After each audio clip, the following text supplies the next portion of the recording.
Tes 1, 2, 3.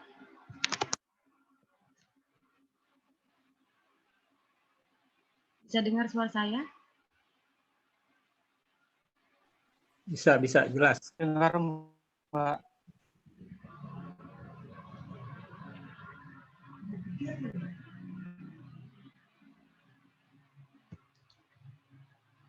Assalamualaikum warahmatullahi wabarakatuh. Selamat malam, salam sejahtera buat semuanya. Alhamdulillah, puji syukur kita panjatkan kepada Tuhan Yang Maha Esa dan Allah Subhanahu wa Ta'ala, sehingga pada malam hari ini kita dapat kembali berjumpa dalam acara webinar hari kedua tentang Quantity Surveyor. Pada malam ini materi yang akan kita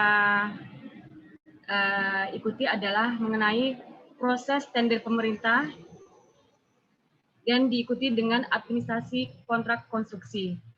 Pada malam ini akan dibawakan oleh Bapak Muhammad Wahid, STMT. Untuk mempersingkat waktu, kepada Bapak Wahid, kami persilahkan.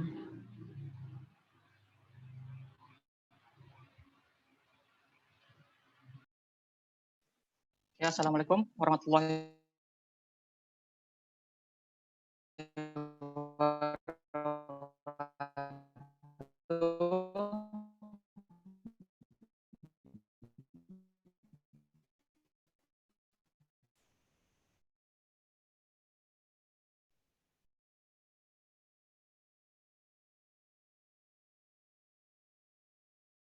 Yang terhormat Ibu kemudian dari Epidemiolog Indonesia proses tender. Sudah terlihat ya di layar ya.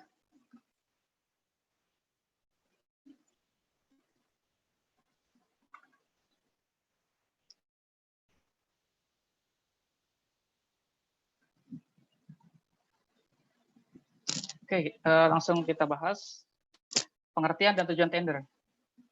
Mohon maaf, sementara mungkin bisa saya jelaskan bahwa untuk tender serta kontrak adalah bagian yang agak membosankan ya, karena kita harus membaca dokumen sesuai dengan urutannya. Jadi beda dengan yang kemarin langsung praktisi, tapi kalau yang sekarang kita harus memahami dokumen itu mulai dari bab 1 sampai bab terakhir. Jadi di sini saya akan banyak membahas atau membaca dari screen ya. Oke, tender adalah metode pemilihan untuk mendapatkan penyedia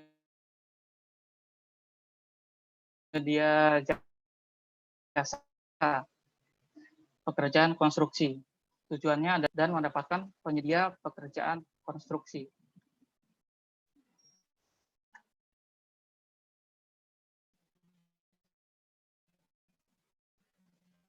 Jenis tender. Yang pertama adalah pengadaan langsung, kemudian yang kedua adalah tender terbatas, yang ketiga adalah tender atau seleksi, yaitu tender umum. Pengadaan langsung adalah metode pemilihan untuk mendapatkan penyedia dengan nilai tertentu. Pekerjaan konstruksi maksimal 200 juta dan Rp 1 miliar untuk daerah Papua dan Papua Barat dengan pasca koleksi yang pesertanya terbatas pada pelaku usaha Papua untuk mendapatkan penyedia barang atau pekerjaan konstruksi jasa lainnya. Bernilai paling sedikit di atas 1 M dan paling banyak 2,5 M.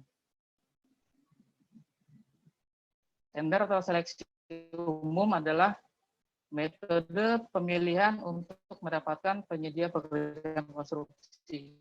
Ini adalah lelang tender yang dibuka umum. Jadi siapa saja bisa mengikuti lelang selama peserta memenuhi kriteria dan syarat yang telah ditentukan.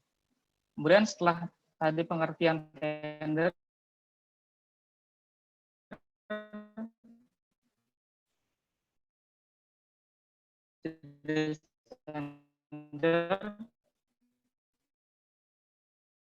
Kemudian adalah sekarang metode tender.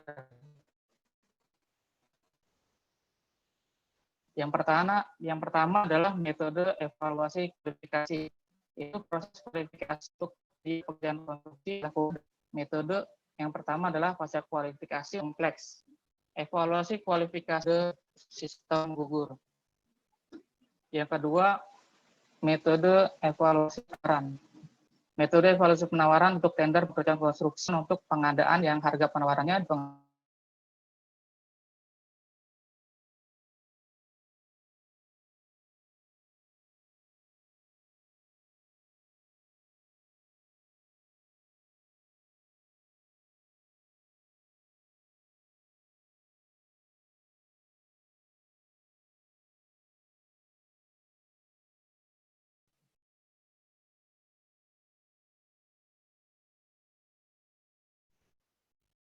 maaf terputus.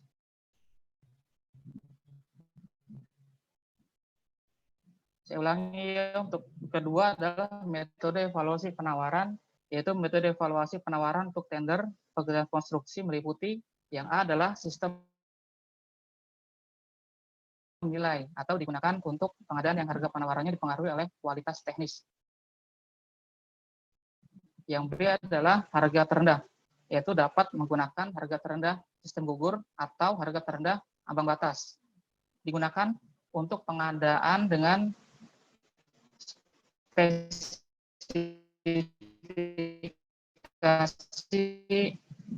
jelas dan standar atau harga biaya merupakan kriteria evaluasi utama.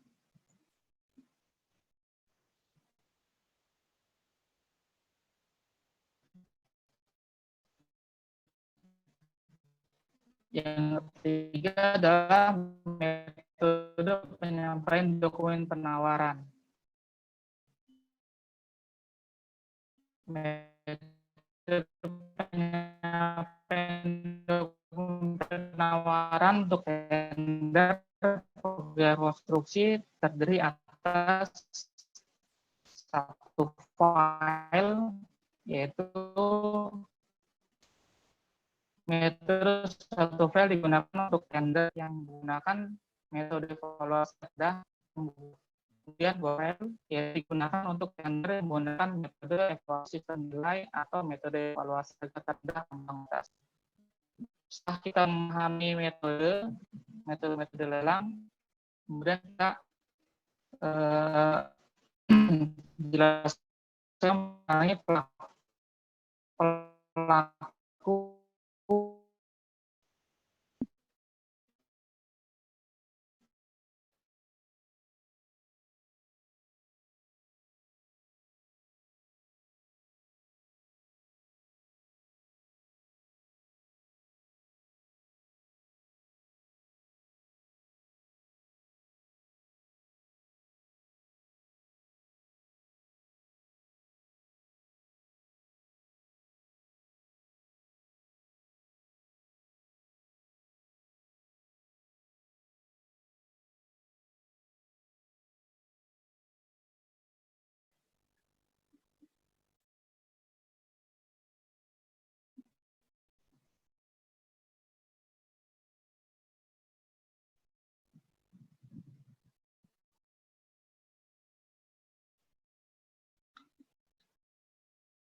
suaranya putus-putus ya, internetnya nggak stabil sebentar ya.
Halo? Apakah suara masih putus-putus? Ya, bagus. Sudah ya?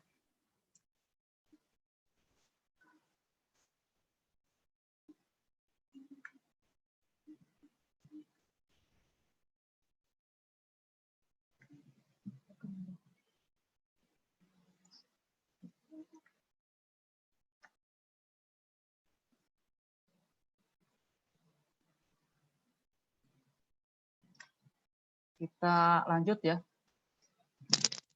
Untuk metode tender. Oh ya, mungkin Val bisa metode tender kita ulang dari awal untuk metode tendernya.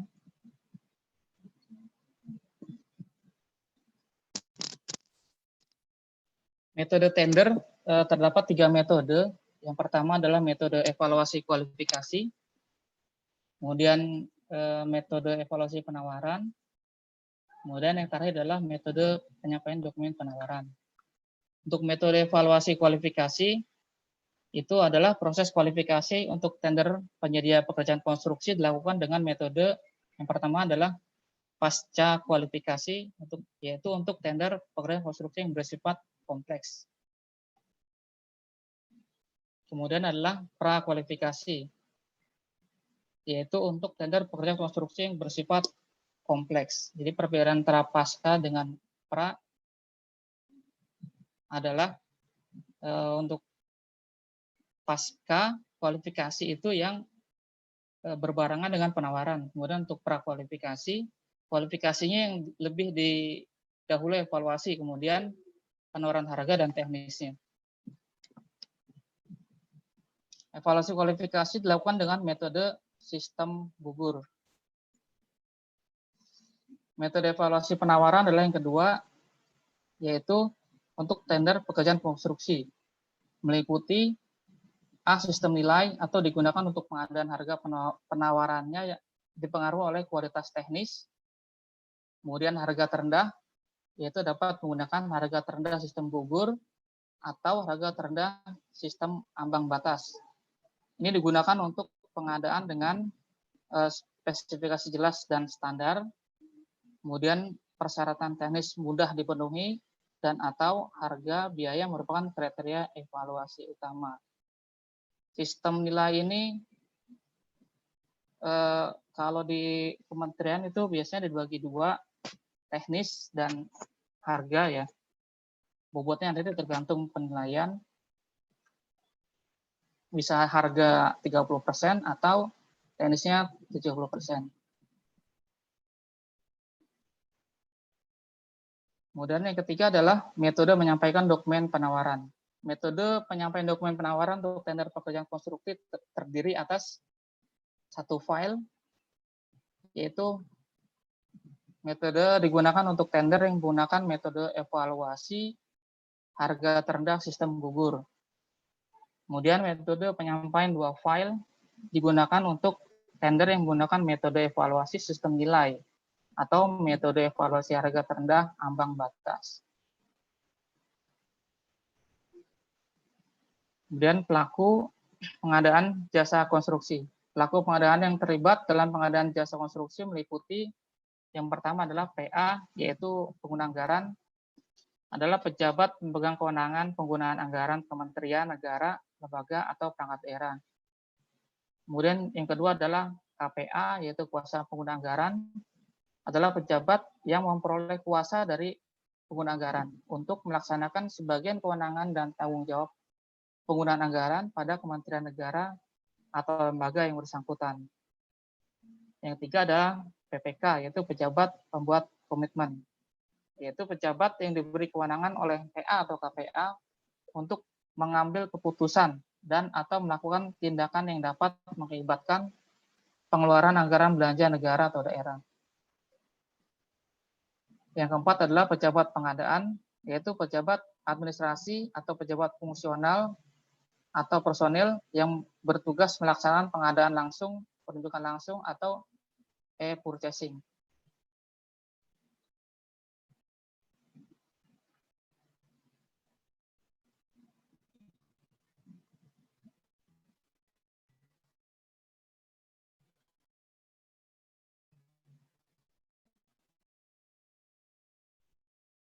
selanjutnya adalah pokja pemilihan usia yang ditetapkan oleh pimpinan UKP BJ. Selanjutnya disebut pokja pemilihan adalah sumber daya manusia yang ditetapkan oleh pimpinan UKP BJ untuk mengelola pemilihan penyedia. Selanjutnya adalah agen pengadaan, yaitu dapat melaksanakan pengadaan barang jasa sesuai dengan ketentuan peraturan perundang-undangan. PJPHP atau PPHP yaitu pajak pemeriksa hasil pekerjaan dan panitia pemeriksa hasil pekerjaan.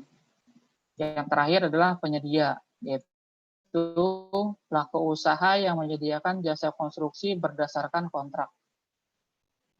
Kemudian, kenapa lelang pemerintahan menggunakan sistem LPSE? Karena sesuai dengan Perpres nomor 70 tahun 2012, maka penyelenggaraan lelang tender dengan sistem e-procurement pada instansi pemerintahan dilaksanakan oleh unit kerja yang disebut LPSE, yaitu layanan pengadaan sistem elektronik. Adapun fungsi pelayanan LPSE adalah sebagai berikut. Yang pertama adalah administrator sistem elektronik, kemudian yang kedua adalah unit registrasi dan verifikasi pengguna, yang ketiga adalah layanan dari pengguna. LPSE wajib menyusun standar prosedur operasional dalam melaksanakan proses lelang atau tender secara e-procurement, mulai dari awal pendaftaran atau registrasi penyedia jasa sampai dengan pengumuman pemenang. Adapun tujuan dari pelaksanaan proses lelang tender e-procurement adalah sebagai berikut. Yang pertama adalah meningkatkan transparansi dan akuntabilitas. Yang kedua adalah meningkatkan akses pasar dan persaingan usaha yang sehat, memperbaiki tingkat efisiensi proses pengadaan. Yang keempat, mendukung proses monitoring dan audit. Yang terakhir adalah memenuhi kebutuhan akses informasi yang real time. Ini tampilan sistem LPSE PUPR ya, saya screenshot. Kemudian ini contoh tampilan informasi tender berisi tentang pengumuman. Ini contoh pada paket lelang pekerjaan jalan dan jembatan Surabaya Gresik Sadang. Ini informasi nama tender, RUP, rencana umum pengadaan, kode RUP, nama paket, sumber dana, tanggal pembuatan tendernya, kemudian tahap tender saat ini, instansi, satuan kerja, kategori, masuk pekerjaan konstruksi, sistem pengadaan, yaitu tender pasca kualifikasi satu file, harga terendah, sistem gugur, ini metodenya. Kemudian tahun anggaran APBN 2021, nilai pagu paket 23 miliar, cara pembayaran, lokasi pekerjaan, termasuk kualifikasi usaha. Di sini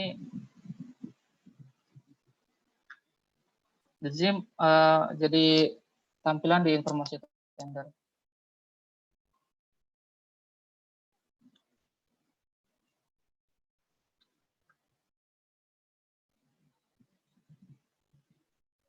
Ini contoh tampilan tahapan tender. Yang pertama adalah pengumuman pasca kualifikasi. Jadi tendernya dibuat tanggal 1 Desember, kemudian dimulai tanggal 2 Desember sampai dengan 11 Desember. Tahap kedua adalah download dokumen pemilihan. Di sini peserta masih diperbolehkan untuk daftar sampai dengan batas download dokumen pemilihan. Kemudian adalah pemberian penjelasan atau unwizing ya. Kalau sebelumnya, sebelum COVID, unwizing dilakukan di lapangan, sekarang dilakukan by system. Kemudian tahap upload penawaran. Tahap upload penawaran batasannya adalah tanggal 5 Januari jam 10. Tapi peserta lelang sudah bisa diperbolehkan upload pada tanggal 7 Desember. Tahapan berikutnya adalah pembukaan dokumen penawaran. Jadi setelah upload, di close tanggal 10, selanjutnya dokumen sudah bisa diumumkan oleh panitia mulai dari tanggal 5 Januari, hari yang sama, dari jam 10 sampai dengan 17. Kemudian tahap selanjutnya adalah evaluasi administrasi kualifikasi teknis dan harga. Ini nanti kita jelaskan masing-masing tahapan-tahapan ini. Ada rentan waktu panitia untuk mengevaluasi mulai dari administrasi penawaran, kualifikasinya, teknis, dan harga. Dan tahapan yang sekarang yaitu pembuktian kualifikasi mulai dari tanggal 14 Januari sampai dengan 18 Februari. Setelah pembuktian kualifikasi selesai, tahap selanjutnya adalah penetapan pemenang. Kemudian tahapan selanjutnya setelah penetapan pemenang, pengumuman pemenang. Setelah itu masa sanggah, diberi waktu dari pengumuman penang sampai dengan masa sanggah kurang lebih 1 minggu. Setelah masa sanggah selesai, dilanjutkan dengan surat penunjukan penyedia barang atau jasa. Setelah itu adalah penanda tanganan kontrak. Dan ini akhir dari tahapan tender. Schedule ini bisa saja berubah sesuai dengan kebutuhan panitia, karena mereka mengevaluasi dari sistem harga terendah, yaitu dari urutan pertama.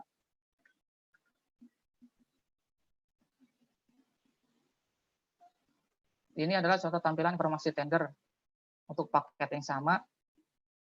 Nanti bisa kita demonstrasikan menggunakan langsung masuk ke sistem LPSE-nya.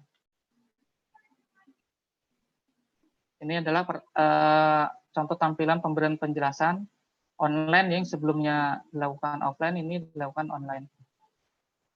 Jadi peserta diberi batas waktu untuk memberikan pertanyaan. Ini contoh tampilan informasi tender.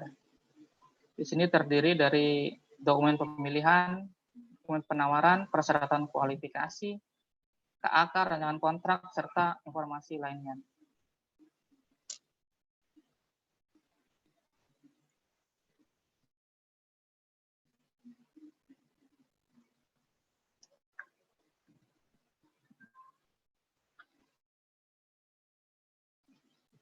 Kemudian tahapan selanjutnya adalah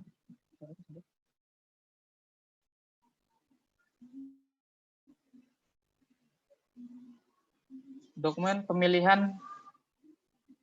Dokumen pemilihan adalah dokumen yang ditetapkan oleh pejabat pengadaan atau pokja pemilihan yang memuat informasi dan ketentuan yang harus ditaati oleh para pihak dalam pemilihan penyediaan. Dokumen pemilihan disusun untuk membantu peserta dalam menyiapkan dokumen penawaran. Dokumen pemilihan itu meliputi bab 1 yaitu umum, bab 2 pengumuman pemilihan dengan metode apa nanti sesuai dengan metodenya. Kemudian adalah instruksi kepada peserta yaitu IKP. Yang keempat adalah lembar data pemilihan. Yang kelima adalah lembar data kualifikasi atau LDK. Kemudian yang keenam adalah bentuk dokumen penawaran. Yang ketujuh, petunjuk pengisian data kualifikasi. Yang kedelapan, tata cara evaluasi kualifikasi. Yang ke-9, rancangan kontrak. Yang ke-10, spesifikasi teknis dan gambar. Kemudian yang ke-11, daftar kuantitas dan harga. Ke-12, bentuk dokumen lain. Ke-13, bentuk evaluasi kewajaran harga. Dan yang ke-16 ada ketentuan lain-lain. Jadi untuk peserta tender, dokumen pemilihan inilah yang jadi acuan ya dalam menyusun penawaran. Mulai dari penjelasannya, data-data pemilihan, data kualifikasi apa yang dibutuhkan, data teknis apa, kemudian bentuk-bentuk dokumen, sampai dengan evaluasi kewajaran harga. Panitia pengadaan atau pokja pemilihan tidak boleh keluar dari rangka dokumen pemilihan. Bab 1 atau umum berisi tentang penjelasan umum, pengertian istilah dan singkatan. Kemudian yang kedua, bab kedua adalah pengumuman yang tercantum pada aplikasi SPSE dan dapat ditambahkan di situs LPSE. Kalau kita tadi ambilnya di PU, jadi di sini linknya link LPSE PU. Yang ketiga adalah berisi penjelasan umum dokumen pemilihan, penyiapan dokumen penawaran dan kualifikasi, penyampaian data kualifikasi dan dokumen penawaran, pembukaan dan evaluasi penawaran dan kualifikasi, penetapan pemenang, tender gagal, dan tindak lanjut tender gagal. Kemudian tunjuk pemenang, jaminan pelaksanaan, dan pendatangan kontrak. Untuk bab 5, bab 4 sering berisi tentang ketentuan informasi spesifikasi pemilihan. Bab kelima adalah berisi ketentuan dan informasi spesifikasi kualifikasi. Bab ke-7 berisi petunjuk pengisian data kualifikasi.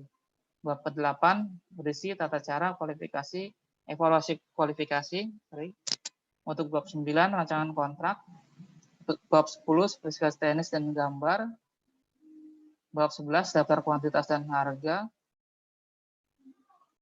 Bab 12 bentuk dokumen SPBBJ, contoh-contohnya ya, termasuk bentuk-bentuk surat jaminan.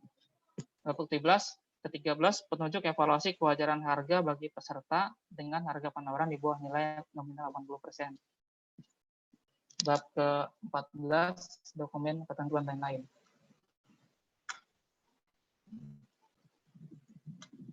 Ini adalah contoh dokumen pemilihan untuk paket yang sama, yaitu reservasi jalan jembatan Surabaya Sadang. Jadi kita harus memahami dokumen mulai dari bab 1 sampai dengan bab 14.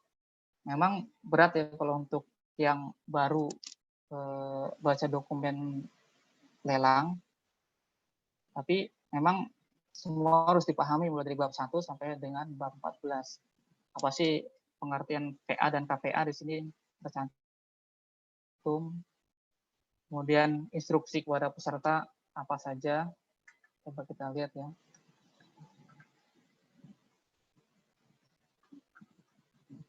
Bab umum di sini dijelaskan pengertian dan istilah ya. Mulai dari tender, HPS itu apa, yaitu perkiraan harga barang atau jasa yang ditetapkan oleh PPK, terus kemudian harga evaluasi akhir, kemudian KSO itu apa, kemudian LDP itu apa isinya. Ini adalah istilah dan penjelasannya. Bab 2 ini tercantum di sistem LPSE PU. Kemudian pada instruksi pekerja, instruksi kepada peserta atau IKP, ini berisi tentang instruksi ya, mulai dari pelanggaran terhadap pengaturan, pelanggaran terhadap aturan pengadaan. Di sini dijelaskan sampelnya adalah peserta dan pihak yang terkait dengan pengadaan ini berkewajiban untuk mematuhi aturan pengadaan dengan tidak melakukan tindakan sebagai berikut. Ini berisi tentang instruksi kepada peserta lelang.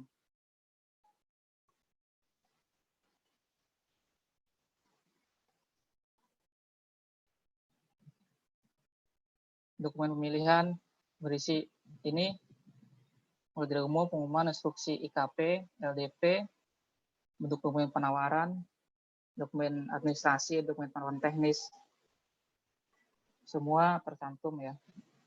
Jadi untuk peserta lelang minimal mengikuti bentuk dokumen penawaran yang ada sesuai dengan dokumen pemilihan, yaitu jaminan penawaran asli, surat kerjasama operasi apabila peserta berbentuk KSO. KSO adalah kerjasama operasi ketika kualifikasi perusahaan tersebut tidak memenuhi, misalnya ada 2 jenis SBU ya, atau sertifikat badan usaha dengan subkualifikasi tertentu, peserta lelang tidak memiliki, sehingga mereka melakukan kerjasama operasi. Bisa 2 perusahaan atau 3 perusahaan.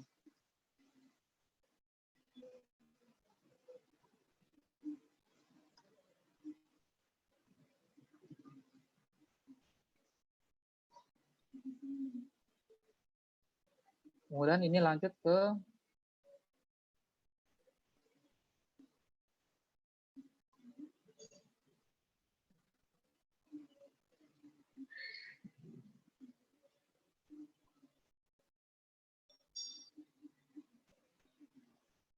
bab keempat.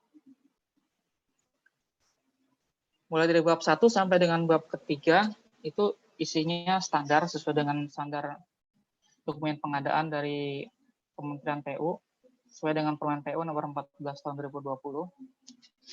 Yang berubah umumnya adalah di LDP dan LDK. Bagian inilah yang harus dicermati oleh penawar ya, atau kontraktor, karena ini adalah lembar data pemilihan yang berisi tentang ketentuan dan informasi spesifik tentang lelang. Misalnya untuk identitas Pokja, untuk paket ini Pokja pemilihannya ada di wilayah Jawa Timur. Alamat Pokjanya Jalan Darmo Raya nomor 1 Surabaya. Tapi nanti kalau nanti lelangnya di Jawa Barat, alamat Pokja dan Pokja pemilihannya juga berbeda. Lingkup pekerjaannya yaitu di sini dijelaskan reservasi jalan dan jembatan Surabaya, Gresik, Sandang. Uraian singkat lingkup pekerjaan di sini juga dijelaskan apa saja ya. Mulai dari segmen efektifnya sepanjang 4,1 km, drainase, dan 347,3 meter jembatan dengan rincian ini. Ini juga bisa berubah sesuai dengan paketnya. Jangka waktu pelaksanaan di sini juga dijelaskan, yaitu total 330 hari ya. Nanti ketika pembuatan schedule tidak boleh melebihi waktu pelaksanaan, termasuk lingkup-lingkupnya.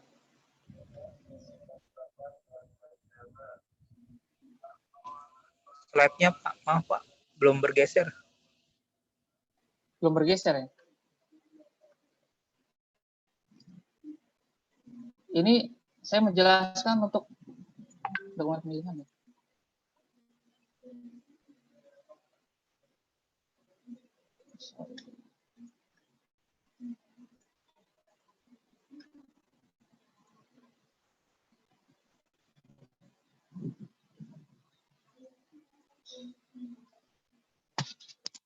Ini sudah ke dokumen pemilihan? Ya, sudah. Sudah ya. Ini bagian yang harus dicermati, yaitu lembar data pemilihan. Sorry ya, tadi belum bergeser ya. Berisi tentang Pokja seperti yang saya jelaskan. Kemudian lingkup pekerjaannya juga di sini sesuai dengan paketnya. Jika paketnya berubah, maka komponen lingkup pekerjaan di dalamnya juga ikut berubah. Jangka waktu pelaksanaan seperti yang saya sebutkan di awal, di sini tercantum 330 hari. Maka ini yang jadi acuan ketika kontraktor menawar ya. Di schedule pelaksananya tidak boleh lebih dari 330 hari kalender.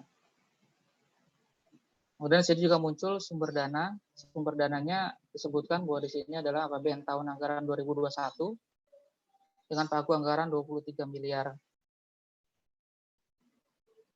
Dengan HPS 23 miliar. Lingkup pekerjaan konstruksi segmen efektif sebesar 19 miliar. Jadi dirinci nanti secara kumulatif totalnya adalah 23 miliar. Ada keterangan apabila alokasi dalam dokumen anggaran DIPA yang disahkan tidak tersedia atau tidak mencukupi, maka pengadaan barang jasa dibatalkan dan penyediaan barang jasa tidak dapat menuntut ganti rugi dalam bentuk apapun. Nah, ini juga jadi catatan juga ya. Kemudian adalah pemberian penjelasan. Tahapan selanjutnya yaitu apabila diperlukan pemberian penjelasan lanjutan melalui peninjauan lapangan akan dilaksanakan pada jika ada mereka akan isi, tapi jika tidak ada penjelasan lanjutan melalui peninjauan lapangan, maka mereka akan mengisi tidak diberikan. Kadang ada paket yang di sini diisikan kontak person yang bisa dihubungi di lapangan. Nah, kemudian adalah persyaratan teknis ya. Ini juga bagian dari dokumen penawaran. Persyaratan teknis itu terdiri dari pertama pekerjaan utama yang harus diuraikan dalam metode pelaksanaan pekerjaan. Nah, ini tidak dipersyaratkan karena ini tingkat kualifikasi kelas menengah. Kalau untuk besar, cantumkan di sini biasanya. Item-item apa yang harus dibuatkan metode pelaksanaan. Jadi untuk kualifikasi perusahaan kelas menengah ke bawah dan kecil, sekarang dokumen penawaran tidak mensyaratkan metode pelaksanaan, kecuali untuk pekerjaan kompleks. Kemudian memiliki kemampuan untuk menyediakan peralatan utama untuk pelaksanaan pekerjaan. Ini juga komponen alat-alatnya bisa berubah sesuai dengan lelang. Untuk paket ini, alat yang dibutuhkan adalah asphalt sprayer, tandem roller, air compressor, aspal cutter, kren, dan ekskavator. Jadi penawar harus memenuhi peralatan utama ini. Dan kapasitasnya harus sesuai dengan yang dibutuhkan oleh dokumen. Apabila kapasitasnya kurang, maka penawar dinyatakan gugur, termasuk jumlah unit. Di sini kan mereka minta 1 masing-masing. Ada yang minta 2 unit misalnya untuk ekskavator, maka penawar harus menyediakan kemampuan menyediakan peralatan utama berjumlah 2 unit ya. Ini bisa alat sendiri, sewa atau dukungan. Kemudian selanjutnya adalah memiliki kemampuan menjadikan personil manajerial untuk pelaksanaan pekerjaan. Yaitu di sini untuk pekerjaan kualifikasi menengah, yang pertama adalah project manager, pengalaman kerja 4 tahun, dengan sertifikat kompetensi kerja SKA ahli teknik jalan madya. Kemudian manajer teknik 1 orang, pengalaman 4 tahun, SKA ahli teknik jembatan madya. Kemudian manajer keuangan 1 orang, pengalaman 3 tahun, sertifikat kompetensinya tidak diperlukan, tidak dibutuhkan atau tidak diminta. Kemudian ahli K3 konstruksi 1 orang, pengalaman kerja 3 tahun, SKA ahli konstruksi muda. Nah, ini juga kita harus memenuhi pemenuhan personilnya, personil manajerial. Mulai dari pengalamannya harus sesuai, tidak boleh kurang, lebih bagus dilebihkan. Mintanya madya, kita submit juga madya, jangan di submit muda. Nah, ini juga akan menggugurkan penawaran ya. Yang keempat adalah bagian pekerjaan yang disubkontrakkan. Itu paket pekerjaan dengan nilai pagu anggaran di atas 25 miliar sampai dengan 50 miliar. Wajib menyediakan pekerjaan yang disubkontraktorkan. Karena ini pagunya di bawah 20 miliar, maka tidak dipersyaratkan. Termasuk untuk pekerjaan bukan utama kepada penjajasa pekerjaan konstruksi kualifikasi kecil, ini juga tidak dipersyaratkan. Kemudian adalah rencana keselamatan kerja atau RKK. Itu peserta menyampaikan rencana keselamatan konstruksi sesuai dengan tabel jenis pekerjaan dan identifikasi bahayanya di bawah ini. Nanti ada formatnya di bawah di dalam dokumen lelang ini. Kita tinggal input jenis pekerjaan, identifikasi bahaya, penanganannya, sampai dengan terakhir. Kemudian mata uang yang digunakan, ini rupiah, cara pembayaran, masa berlaku penawaran, jaminan penawaran, ini juga dijelaskan di dokumen.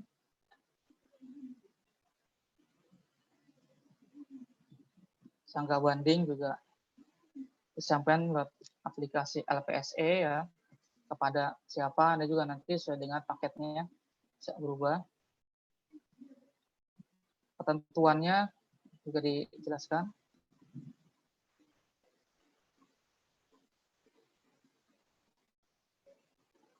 Kemudian setelah dokumen teknisnya tadi, ini adalah dokumen kualifikasi ya. Persyaratan kualifikasi ini juga harus dipenuhi. Nomor 1 adalah peserta yang melakukan kerjasama operasi, maka jumlah anggota KSO dapat dilakukan dengan batasan paling banyak 3 perusahaan dalam satu KSO. Peserta yang berbadan usaha harus memiliki IUJK, kemudian memiliki SBU dengan kualifikasi usaha menengah, serta disyaratkan subkualifikasi atau layanan jasa pelaksanaan konstruksi jalan raya kecuali jalan layang, jalan rel kereta api dan landasan pacu SI 003. Kemudian untuk pekerjaan yang diperuntukkan bagi kualifikasi usaha menengah dan besar memiliki kemampuan dasar dengan nilai kemampuan dasar sama dengan 3 kali nilai paket tertinggi. Kemampuan dasar ini adalah pengalaman perusahaan ya. Pengalaman perusahaan untuk mengerjakan paket pekerjaan sesuai dengan bidang SBU SI 003. SI 003 adalah subkualifikasi pelaksanaan konstruksi jalan raya. Nanti ada irigasi, ada gedung. Kalau gedung depannya BG, kalau sipil depannya SI. Memiliki NPWP yang telah memenuhi kewajiban pelaporan SPT tahun 2019. Kemudian memiliki akte pendirian perusahaan dan akte perubahan perusahaan, tidak masuk dalam daftar hitam, kemudian memiliki pengalaman paling kurang 1 pekerjaan konstruksi dalam kurun waktu 4 tahun terakhir. Ini harus dipenuhi ya dalam dokumen penawaran. Di sini juga ada ketentuan apabila peserta melakukan KSO tadi, kerjasama operasi, yaitu evaluasi pada angka 2, 6, 7, 8, dan 9 dilakukan untuk setiap perusahaan yang tergabung dalam KSO. Ini harus merujuk lagi ke atas, angka 2 itu apa ya. Jadi angka 2 itu wajib untuk peserta KSO. Kemudian nomor 6. Nomor 6 itu apa juga dibalik lagi. Memiliki NPWP serta wajib laporan pajak tahun 2019. Jadi poin 26, 78, dan 9 dilakukan untuk setiap perusahaan yang tergabung dalam KSO. Nah, evaluasi pada angka 3 dilakukan secara saling melengkapi oleh anggota KSO, dan setiap anggota KSO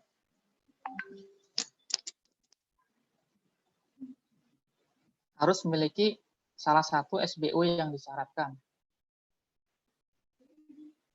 Misalnya di sini SI 003, kemudian ada pekerjaan MK berapa. Nah, jadi peserta KSO bisa saling melengkapi.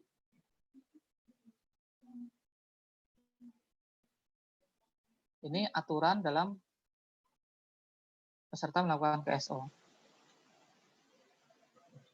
Nah, bab selanjutnya pada dokumen pemilihan yaitu bentuk dokumen penawaran. Ini contoh-contohnya dalam dokumen disebutkan ya, mulai dari jaminan bank, jaminan penawaran dari asuransi, di sini ada contohnya.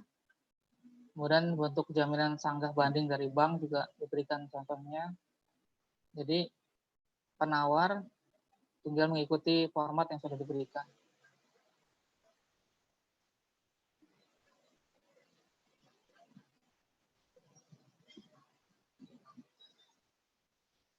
Ini data personil, formatnya seperti ini, tinggal diikutin. Nah ini, riwayat pendidikan bukan hal yang menggugurkan. Kemudian catatan kedua, pengalaman kerja yang dihitung adalah pengalaman sesuai dengan keterampilan atau keahlian yang disyaratkan, bukan berdasarkan jabatan yang disyaratkan. Misal tadi di atas, yang dibutuhkan adalah ahli jembatan ya, jembatan madya. Maka itu yang dihitung, bukan jabatannya. Bisa saja dia paket pertama posisinya adalah SM, paket kedua PM, kadang bisa turun lagi ke SM. Nah, yang dihitung adalah keahliannya. Dan pengalaman kerja yang dinilai adalah pengalaman kerja setelah personel lulus pendidikan minimal sesuai dengan persyaratan untuk memperoleh sertifikat kompetensi kerja yang disyaratkan. Ini contoh daftar hidup.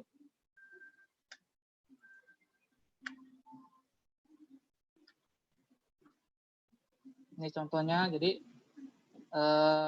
peserta lelang atau penawar tinggal mengikuti format yang ada di dalam dokumen pilihan.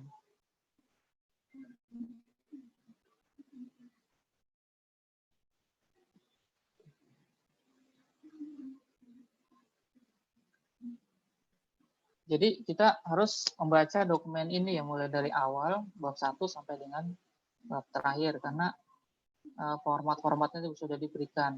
Petunjuk pengisian data juga sudah dijelaskan gimana cara-caranya gitu. Jadi ini udah standar baku ya, termasuk tata cara evaluasi kualifikasi. Apa yang dievaluasi, kemudian tata cara penilaian untuk setiap persyaratan kualifikasi. Ini tertuang dalam sini.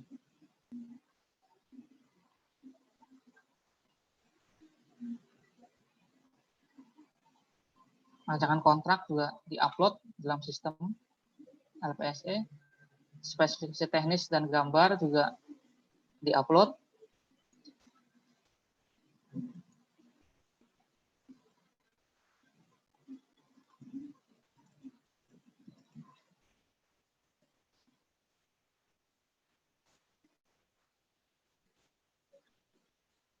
Kemudian daftar kuantitas harga juga diupload dalam sistem.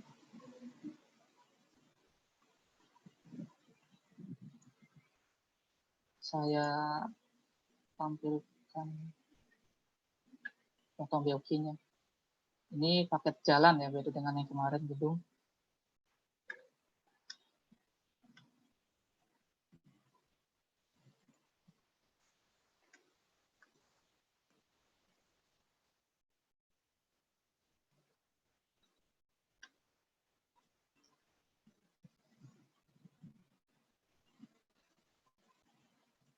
Nah ini contoh POQ-nya.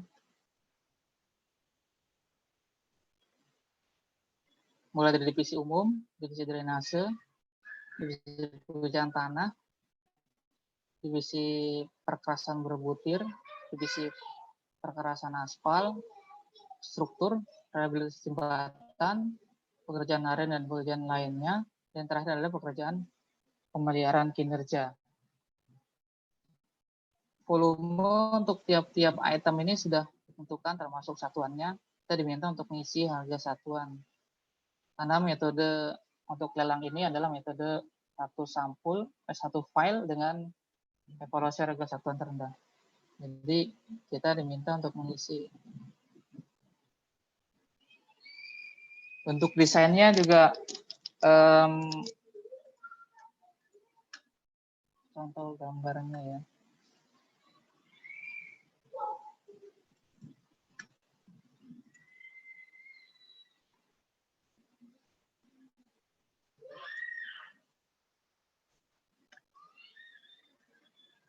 Ini dokumen selanjutnya itu gambar rencana.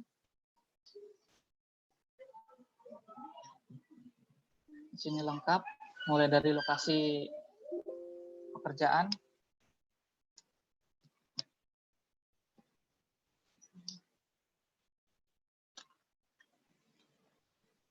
kemudian tipikal jalannya seperti apa, di sini juga dijelaskan. Jadi kita bisa melihat kondisi existing ya, kondisi aslinya seperti apa.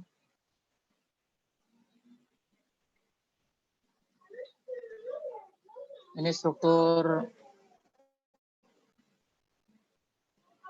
denah potongan memanjang untuk jembatannya. Di sini juga ada dijelaskan perencanaan seperti apa, fondasinya, strukturnya seperti apa. Jadi penawar nanti memperhatikan gambar termasuk bill of quantity yang tadi dijelaskan.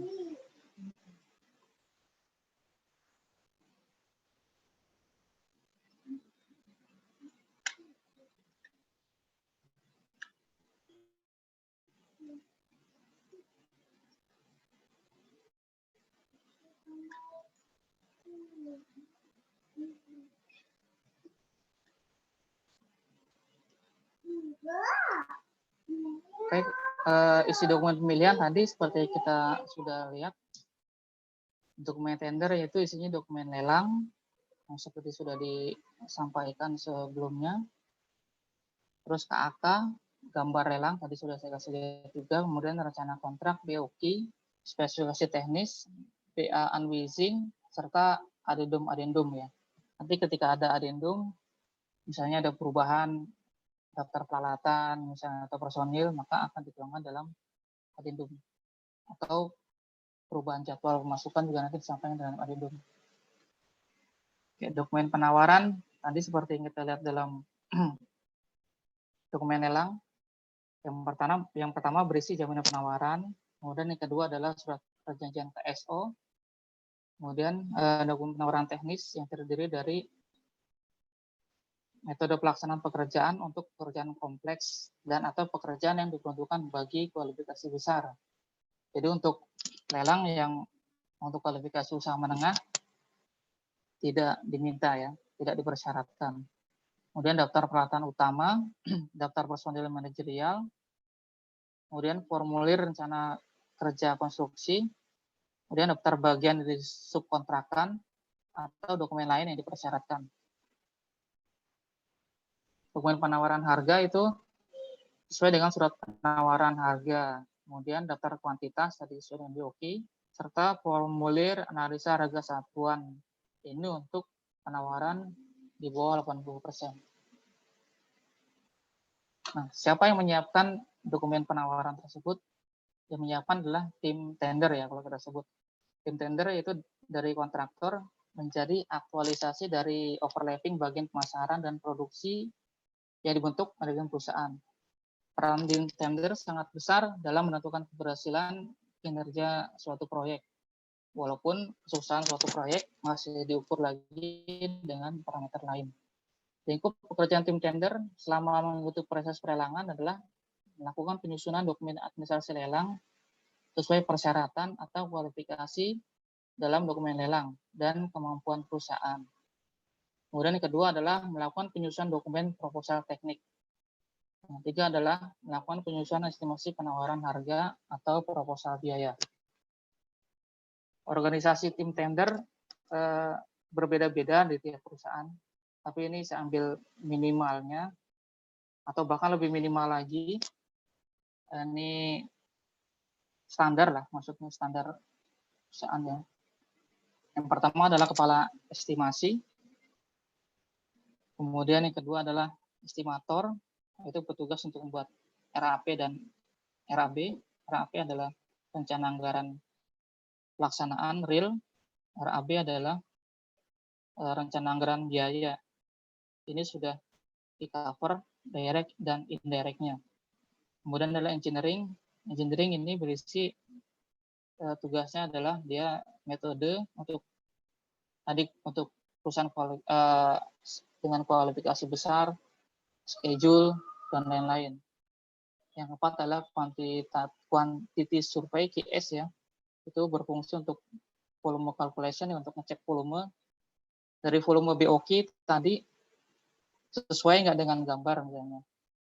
Kalau untuk jalan kan bisa kita cek untuk kekerasannya berapa, panjangnya, tebalnya berapa, sesuaikan dengan BOQ. Kemudian adalah supporting team, yaitu petugasnya penawaran harga subkon ya. Mencari penawaran harga subkon, harga material dan upah. Kemudian administrasi PK dan tender, yaitu menyiapkan dokumen prakualifikasi dan dokumen tender. Seperti menyiapkan dokumen personil, alat, serta dokumen kualifikasi perusahaan. Skill apa yang dibutuhkan untuk tim tender ya? Pertama adalah menguasai aplikasi Office, AutoCAD, atau minimal project.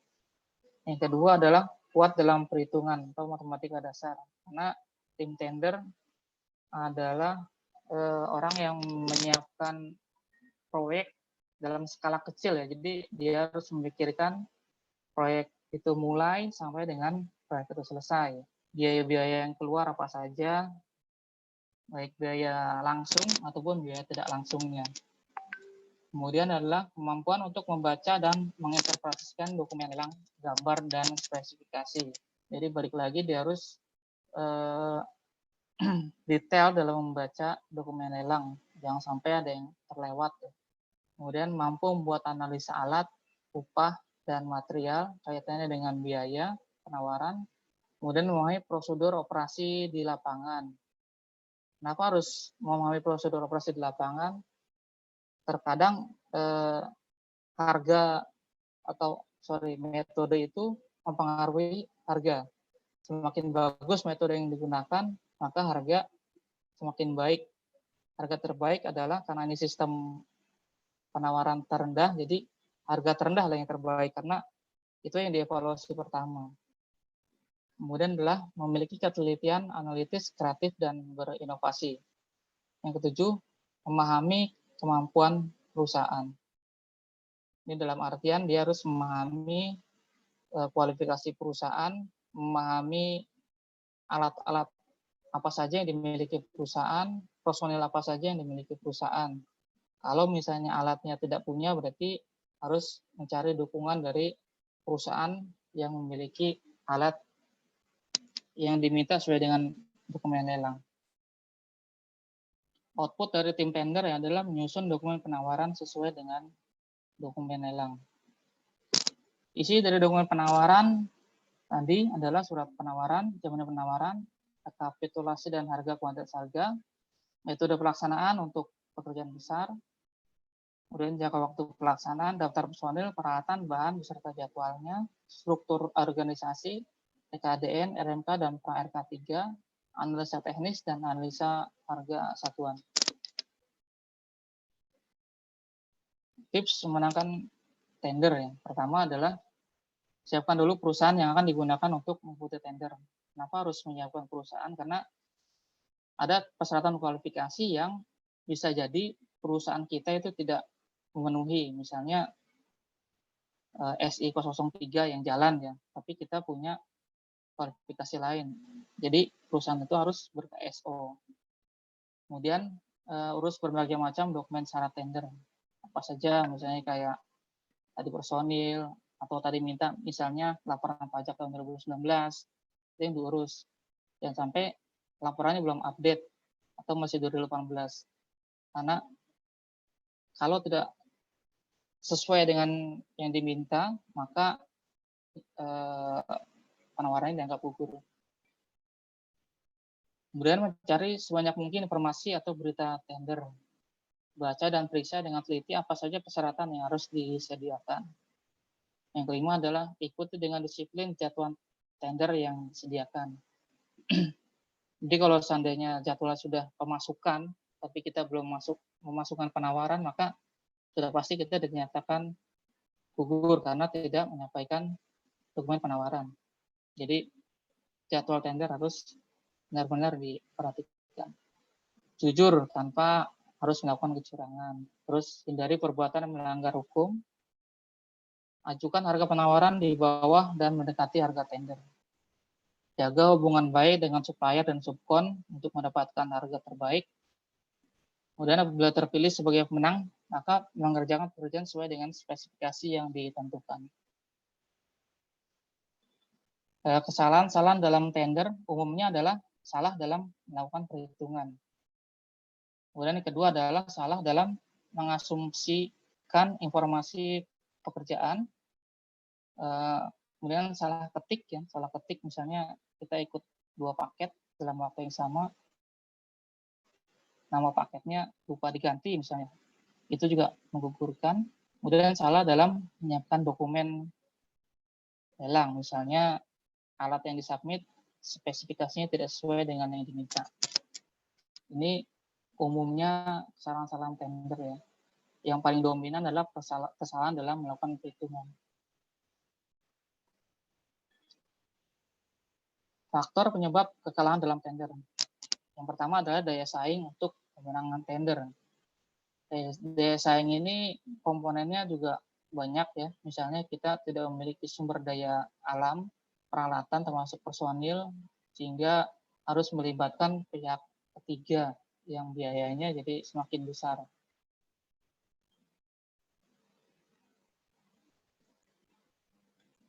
Kemudian abai dalam menyiapkan penawaran dan membuat asumsi.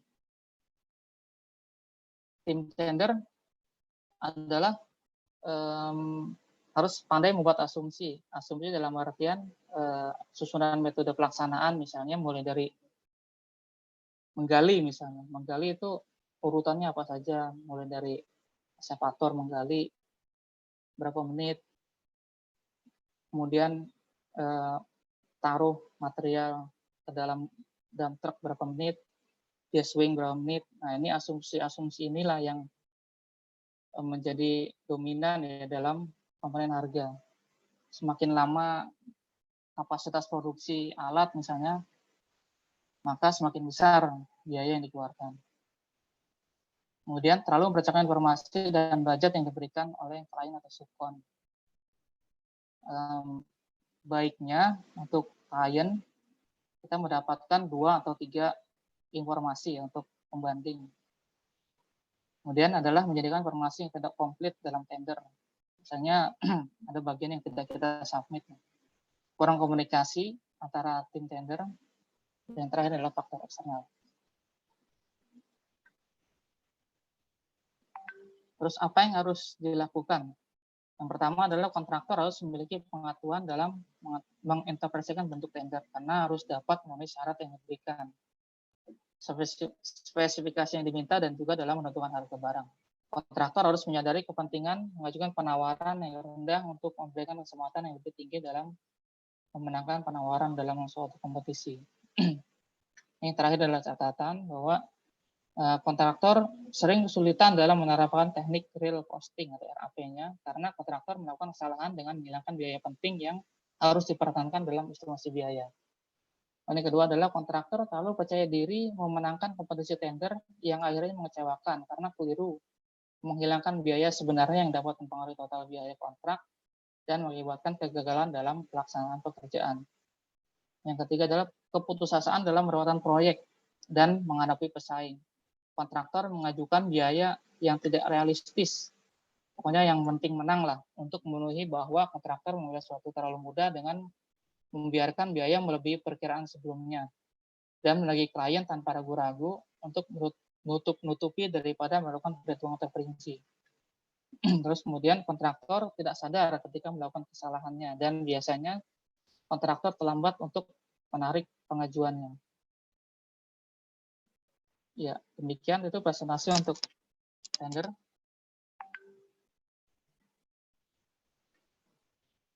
Sekian dan terima kasih.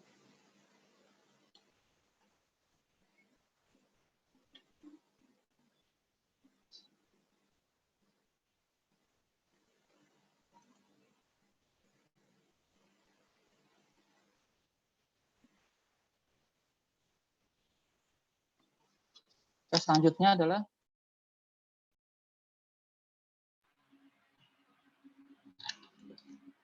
Terima kasih Mas Wahid untuk presentasinya hari ini. Kita masih punya cukup waktu untuk beberapa pertanyaan. Mungkin Apin bisa bantu untuk memberikan pertanyaan yang bisa dijawab ke Pak Wahid.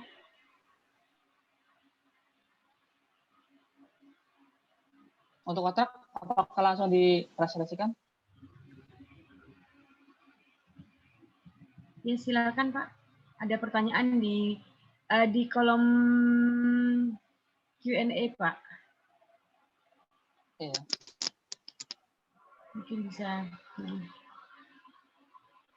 atau di grup WA yang pertanyaan.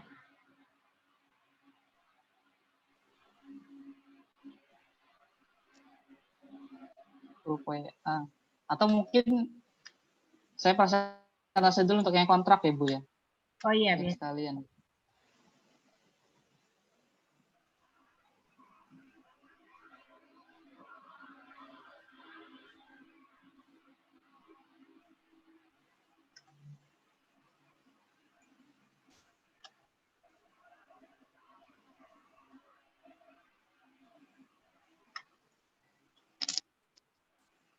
Kita lanjut untuk yang kontrak ya.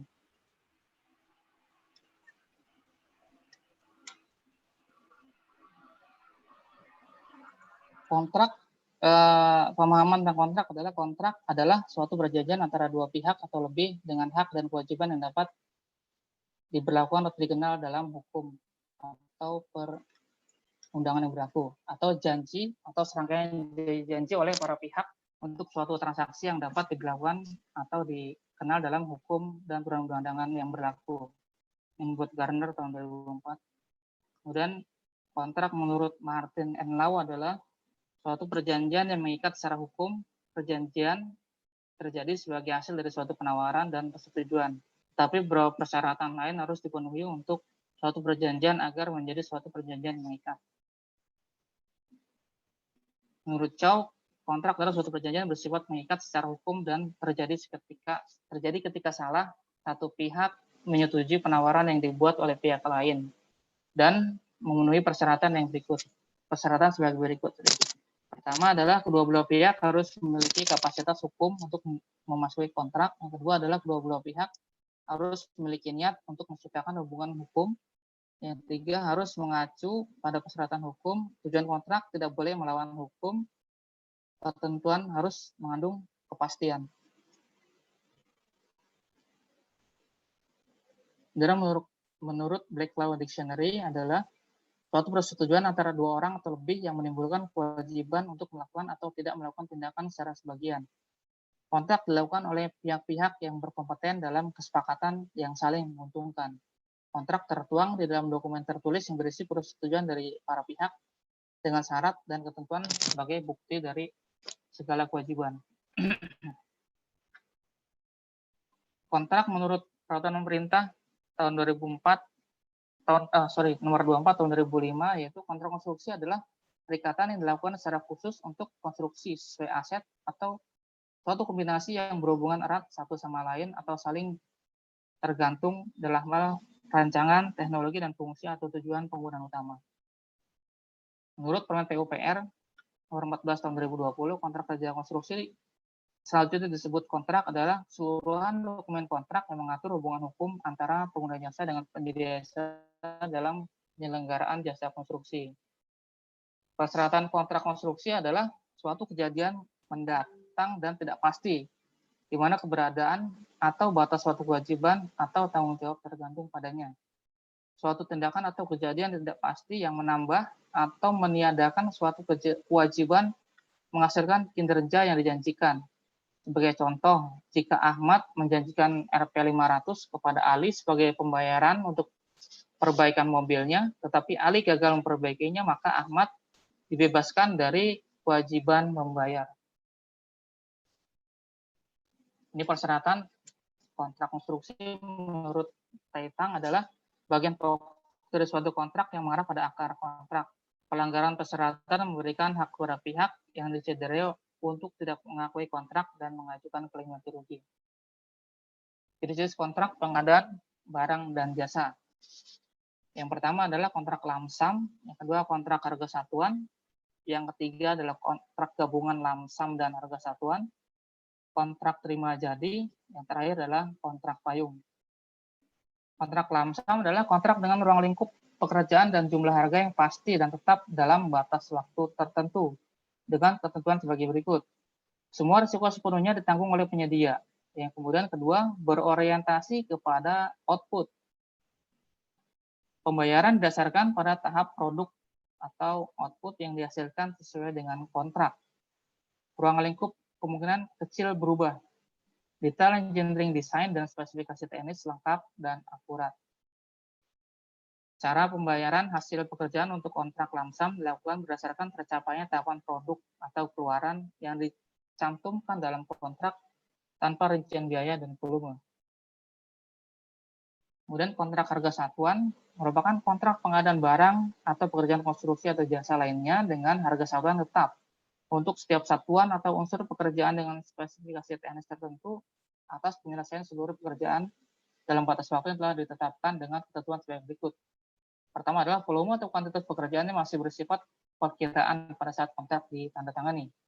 Kemudian pembayaran berdasarkan hasil pengukuran bersama atau realisasi volume pekerjaan. Nilai akhir kontrak ditetapkan setelah seluruh pekerjaan diselesaikan. Kemudian kontrak berdasarkan atas unsur pekerjaan atau komponen penyusun atau input list. Detail engineering design dan spesifikasi teknis sesuai dengan kebutuhan pekerjaan dan kondisi lapangan. Jadi bisa berubah, beda dengan yang lamsam tadi.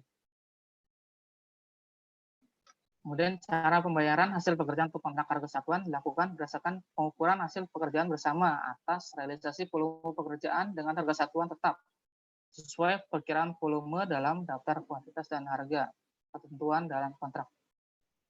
Kontrak gabungan lamsam dan harga satuan adalah merupakan kontrak pengadaan barang atau pekerjaan konstruksi jasa lainnya gabungan lamsam dan harga satuan dalam satu pekerjaan yang dijanjikan.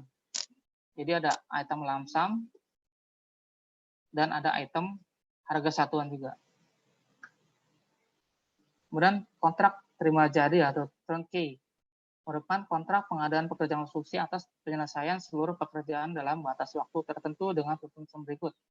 Yang pertama adalah jumlah harga pasti dan tetap sampai seluruh pekerjaan selesai dilaksanakan. Kemudian pembayarannya dapat dilakukan berdasarkan termin sesuai kesepakatan dalam kontrak. Kontrak payung, yaitu dapat berupa kontrak harga satuan dalam periode waktu tertentu untuk barang atau jasa yang belum dapat ditentukan volume dan atau waktu pengirimannya pada saat kontrak ditandatangani. Biasanya kontrak payung antara supplier dengan kontraktor misalnya. Kontraktor sudah memesan besi untuk jangka waktu dengan harga tertentu dalam periode tertentu. Jadi harga itu adalah fix. Kemudian jenis kontrak pengadaan barang dan jasa yaitu pertama kontrak tahun tunggal yang merupakan kontrak yang pelaksanaan pekerjaannya mengikat dana anggaran selama 1 tahun anggaran. Kemudian kontrak tahun jamak yaitu merupakan kontrak pelaksanaan pekerjaannya untuk masa lebih dari 1 tahun anggaran dilakukan setelah mendapatkan persetujuan pejabat yang berwenang sesuai dengan ketentuan peraturan perundang-undangan. Dapat berupa pertama pekerjaan yang penyelesaiannya lebih dari 12 bulan atau lebih dari 1 tahun anggaran. Atau pekerjaan yang memberikan manfaat lebih apabila dikontrakkan untuk jangka waktu lebih dari 1 tahun anggaran dan paling lama 3 tahun anggaran.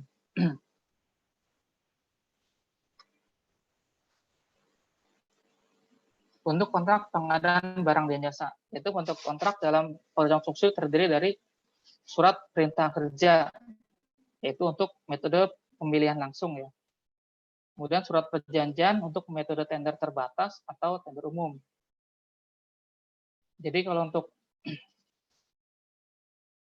metode pemilihan pengadaan langsung, untuk kontraknya hanya SPK, surat perintah kerja. Tapi untuk metode tender terbatas atau tender umum, bentuknya surat perjanjian. Rancangan kontrak terdiri dari pertama adalah surat perjanjian, kemudian syarat-syarat umum kontrak, dan yang ketiga adalah syarat-syarat khusus kontrak. Para pihak dalam kontrak yaitu pertama adalah pengguna jasa atau owner, kemudian penyedia jasa kontraktor, kemudian penyedia jasa konsultan atau pengawasan engineering. Di sini digambarkan hubungan para pihak dalam kontrak. yaitu kontraktor melakukan penandatangan kontrak terhadap pengguna jasa. Engineer itu fungsinya untuk memberikan perjanjian pemberian jasa konsultasi profesional, dan tidak ada ikatan kontrak antara engineer dengan kontraktor. Beberapa kontrak konstruksi menempatkan engineer di antara pengguna jasa dan kontraktor. Sebagai tambahan, di samping para pihak utama dalam kontrak seperti di gambaran di atas, pihak-pihak lain dapat dilibatkan dalam pelaksanaan kontrak, misalnya auditor, pemerintah, dan pejabat setempat, atau otoritas yang dibentuk berdasarkan undang-undang dan badan pelayanan sarana umum. Harus dicatat bahwa engineer bukan merupakan salah satu pihak dalam kontrak antara pengguna jasa dan kontraktor. Engineer dalam kontrak bertindak selaku wakil dan penasihat asli kepada penasehat ahli kepada pengguna jasa dan secara efektif melaksanakan kontrak atas nama pengguna jasa.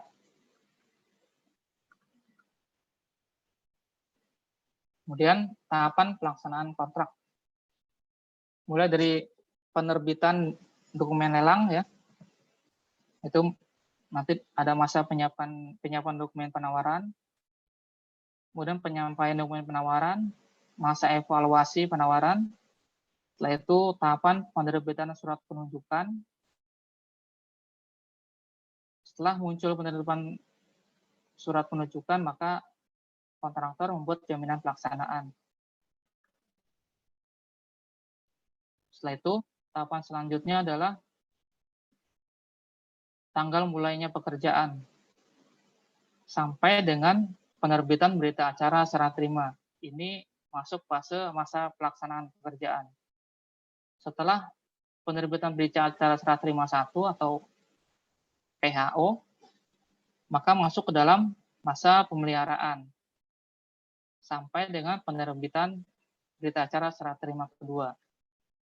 Di sini adalah akhir dari kontrak, dan kontraktor melakukan pengambilan jaminan pelaksanaan dan pengambilan jaminan pemeliharaan. Jaminan pelaksanaan bisa diambil di biaya ST1, ya, setelah itu digantikan dengan jaminan pemeliharaan. Administrasi kontrak dalam pengertian yang luas adalah seni mengelola aspek yang terlihat dan tidak terlihat dari suatu proyek. Suatu proyek terdiri atas banyak bidang yang melibatkan pengaturan sumber daya manusia, baik di dalam maupun keluar, pemanfaatan peralatan dan bahan, pengertian masalah teknis dan desain, serta pemeliharaan hubungan dengan sejumlah pihak terkait yang meliputi pengguna jasa yang mewakilinya, engineer atau konsultan dengan para pembantunya, dan kontraktor yang melaksanakan proyek. Keberhasilan administrasi kontrak membutuhkan pemahaman yang mendalam akan aturan main suatu kontrak, serta tugas dan kewajiban setiap pihak terhadap kontrak. Ini juga melibatkan komitmen yang tinggi terhadap proyek dan seluruh kemampuan untuk berkomunikasi dengan pihak lain dalam kontrak guna menyelesaikan perbedaan apa saja di antara para pihak yang akhirnya dapat menjadi sengketa yang menghabiskan biaya besar. Tujuan administrasi kontrak adalah mendapatkan barang-barang yang sesuai dengan ketentuan dan persyaratan kontrak secara ekonomis, efisien, dan efektif. Ini juga bertujuan untuk meningkatkan kinerja berkelanjutan selama masa berlakunya kontrak. Lingkup administrasi kontrak yaitu bentuk khusus dan lingkup administrasi kontrak bervariasi dari kontrak-kontrak. Berdasarkan dasar-dasar diletakkan selama proses pengadaan. Untuk kontrak bernilai kecil membutuhkan pemantauan administrasi yang lebih sedikit dibandingkan dengan kontrak yang bernilai besar. Administrasi kontrak yang baik yaitu menjamin pengguna akhir merasa puas dengan barang-barang yang didapatkan berdasarkan kontrak. Semua proses dan kegiatan administrasi kontrak yang baik harus didasari oleh prinsip penerapan yang baik atau best practice. Pentingnya administrasi kontrak tidak boleh diabaikan. Prosedur administrasi yang jelas menjamin bahwa semua pihak yang terikat kontrak mengerti siapa yang melakukan apa, kapan, dan bagaimana. Dokumentasi kontrak harus mencerminkan pengaturan hal-hal ini. Itu pertama adalah adil dan berimbang. Risiko yang dialokasikan pada pihak yang mampu mengendalikan dan mengatasinya. jelas, masuk akal, dan tersaji dengan jelas, meliputi klausul-klausul penting, definisi secara rinci, dan merupakan suatu susunan yang konsisten, terpadu dan luwes, yaitu mencakup semua kejadian dan kebutuhan, serta dapat disesuaikan dengan kebutuhan khusus. Teruji dengan rekam jejak yang baik, yaitu telah teruji, mapan, dan berhasil. Independen, itu dibuat oleh pihak ketiga atau consulting engineer. Dikenal dan diakui, didukung oleh industri yang memiliki citra positif serta diterima secara luas di seluruh dunia. Bentuk dokumen kontrak untuk perencanaan konstruksi adalah dokumen-dokumen yang merupakan satu kesatuan bagian yang tidak terpisahkan dari kontrak, yang terdiri dari adendum surat perjanjian apabila ada, kemudian pokok-pokok perjanjian, surat penawaran berikut daftar kuantitas dan harga, syarat-syarat khusus kontrak, syarat-syarat umum kontrak, spesifikasi khusus, spesifikasi umum, gambar, dan dokumen lainnya seperti jaminan, SPBJ, BAHP, dan BAPP. Persyaratan umum kontrak, yaitu kegiatan yang harus dilakukan dalam tahap awal proses konstruksi. Yang pertama, penandatanganan kontrak, kemudian pemeriksaan lapangan bersama, kemudian penyerahan lokasi pekerjaan, kemudian penerbitan surat perintah mulai kerja. Keseluruhan tahap tersebut harus diselesaikan dalam waktu 14 hari kalender. Tulisan ini akan membatasi kegiatan yang dilakukan dalam setiap tahapan sehingga dapat dilakukan mitigasi risiko apabila ada permasalahan yang ditemukan pada masing-masing tahapan. Penandatanganan kontrak harus dilaksanakan dalam waktu 14 hari sejak surat penunjukan penyedia barang jasa, dengan syarat penyedia sudah menyerahkan jaminan pelaksanaan. Setelah penandatanganan kontrak, PPK dan penyedia harus bersama-sama melakukan pemeriksaan lapangan yang akan digunakan sebagai lokasi pekerjaan. Setelah para pihak menyepakati MC0 dengan atau tanpa perubahan kontrak, PPK segera melakukan penyerahan lokasi pekerjaan. Penerbitan SPMK merupakan tahapan di mana pekerjaan konstruksi telah siap dilaksanakan. Sekian dan terima kasih. Ini untuk contoh.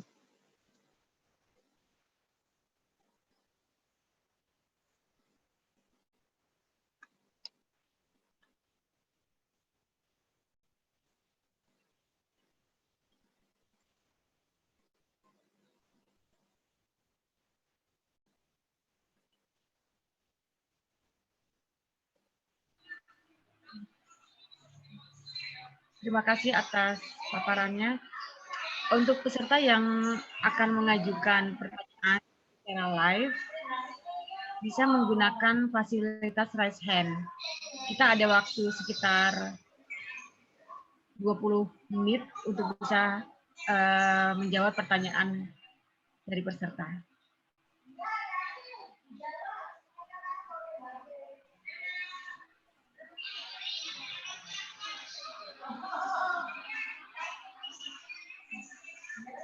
Betul.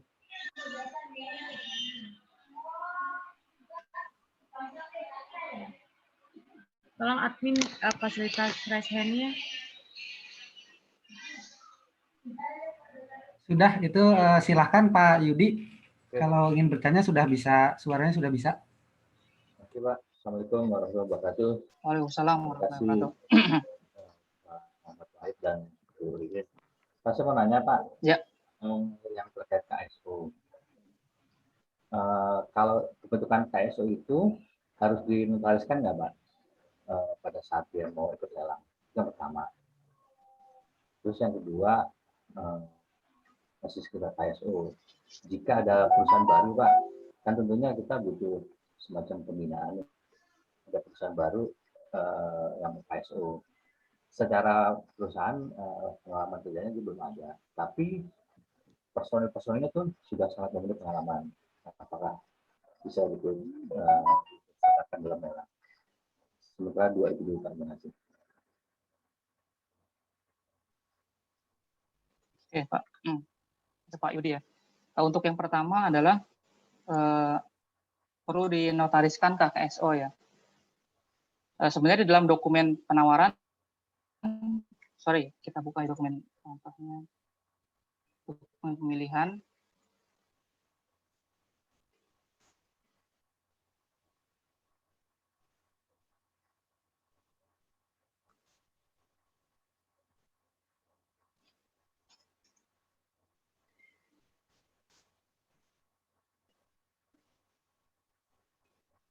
sambil kita lihat dan pelajari dokumennya.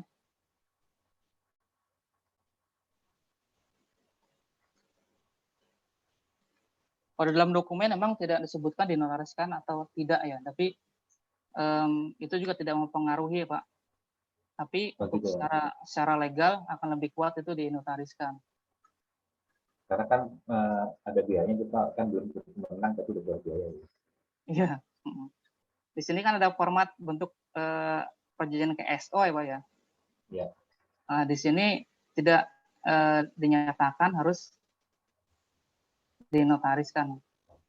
Di sini ada catatan, apabila ditetapkan sebagai pemenang tender, maka surat perjanjian KSO ini harus dinotariskan. Jadi, setelah menang tender. Tapi kalau untuk penawaran, tidak juga nggak apa-apa, gitu Pak. Okay. Tapi ini bagian dari dokumen penawaran yang harus disubmit. Ya, ya. Kemudian untuk perusahaan baru ya Pak ya. Iya. Nah, ini untuk di poin 9 yaitu memiliki pengalaman paling kurang satu pekerjaan konstruksi dalam kurun waktu 4 tahun terakhir. Ini untuk perusahaan yang sudah berjalan. Jadi ini membuktikan bahwa perusahaan itu hidup Pak. Selama 4 tahun ada paket yang dikerjakan gitu. Enggak cuma perusahaan tapi tanpa pengalaman. Kemudian ada catatan selanjutnya, kecuali bagi pelaku usaha yang baru berdiri kurang dari 3 tahun. Jadi perusahaan yang baru berdiri boleh ikut lelang tanpa harus memiliki pengalaman. Seperti itu Pak. Jadi kalau di sama personel-personel yang berpengalaman kan sudah sangat support gitu Pak. Iya. Ini bisa itu ya. Iya, jadi boleh tanpa pengalaman. Oke. Oke Pak, sebentar itu Pak kasih kesempatan yang lain. Terima kasih Pak. Assalamualaikum warahmatullahi wabarakatuh.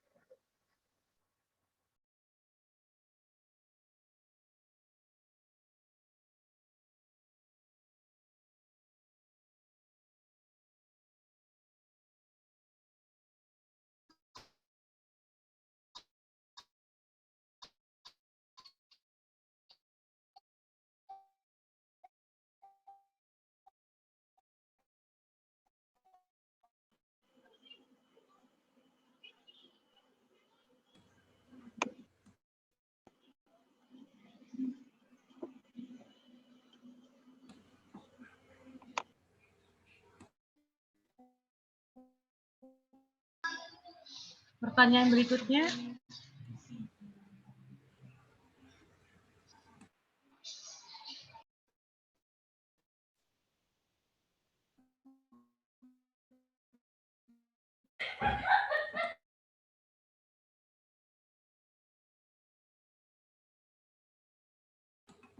Pak Doni Irawan, silakan Pak.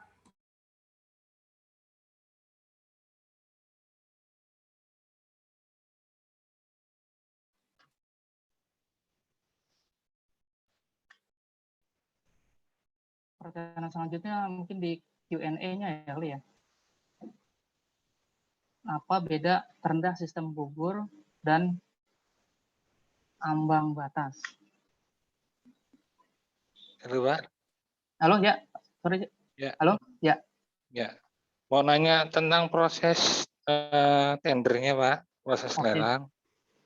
Itu kan tadi belum paham sama belum terlalu detail. Mungkin dari proses terbitnya di LPSE, kemudian tim pengadaan mengumumkan lelangnya, kemudian baik dari tim penyedia jasa ikut tender itu alurnya seperti apa, kemudian surat-surat apa yang harus diberikan setiap alurnya sampai dengan dia ditunjuk sebagai pemenang, kemudian sampai dia nanti ingin mencarikan dana, Pak.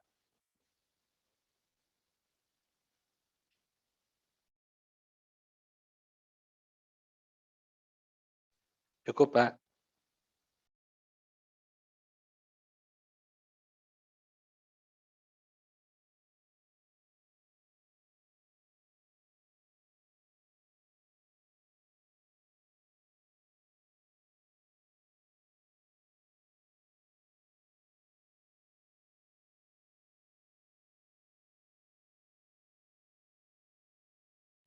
Ya, cukup, Pak.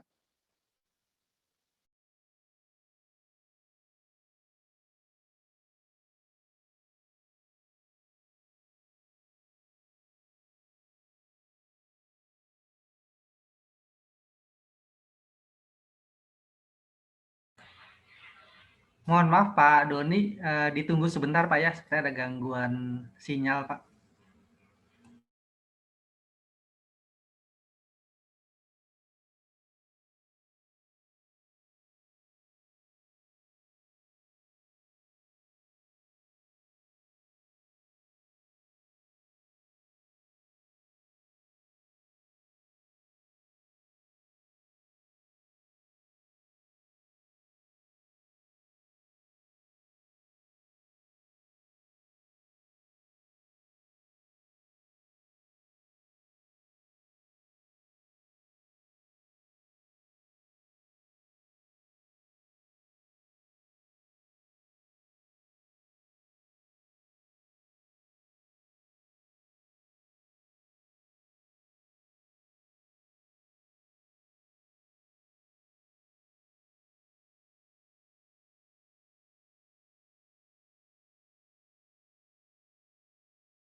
Sorry Pak, terputus sinyalnya.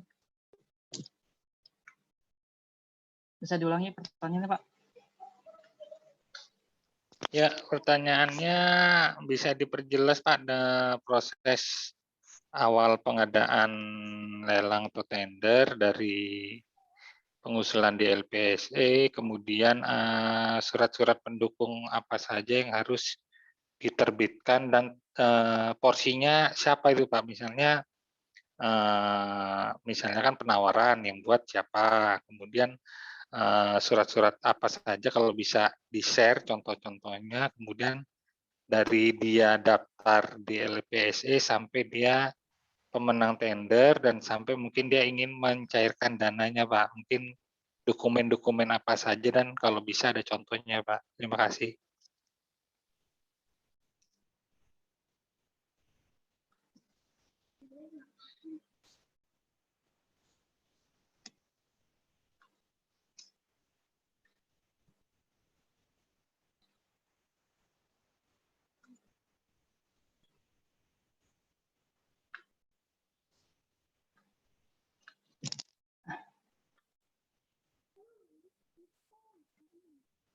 Saya mau share ini untuk situs LPS EPU ya biar langsung di trial, cuman kayaknya trouble gangguannya.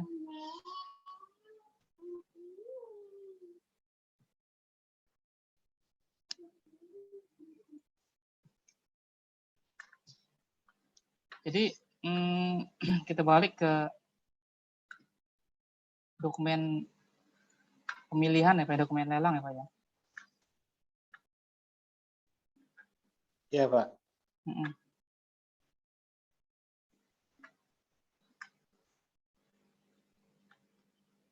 Jadi tahapannya, ambil screenshot yang ini. Ini tampilan awal PU ya Pak ya, LPS EPU. Nanti kita login. Di sebelah kanan ini perusahaan yang kita miliki. Kemudian kita nanti bisa cari paket atau berandanya ya. Kita pelajari informasi tender, paket mana yang mau kita ikuti. Kita prefer ke jalan, gedung, irigasi atau misalnya bendung misalnya, sesuai dengan kemampuan perusahaan kita. Kemudian ini tahapan lelangnya Pak, mulai dari pengumuman pasca kualifikasi ini wewenangnya PU, kemudian dokumen pemilihan adalah wewenangnya PU atau owner, unwizing juga owner.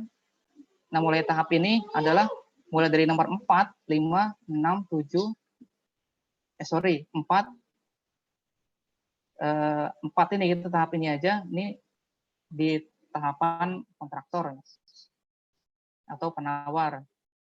Kemudian pembukaan ini adalah sampai dengan terakhir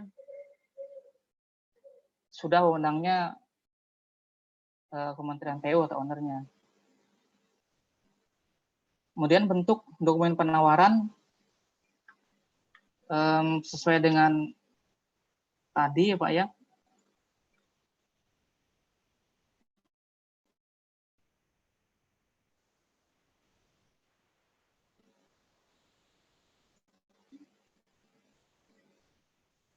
Dokumen penawaran itu jaminan penawaran, ini merujuknya ke sana. Kemudian surat perjanjian KSO juga sudah merujuk. Ini yang menyiapkan adalah penawar Pak, kontraktor semua ini. Kemudian penawaran teknis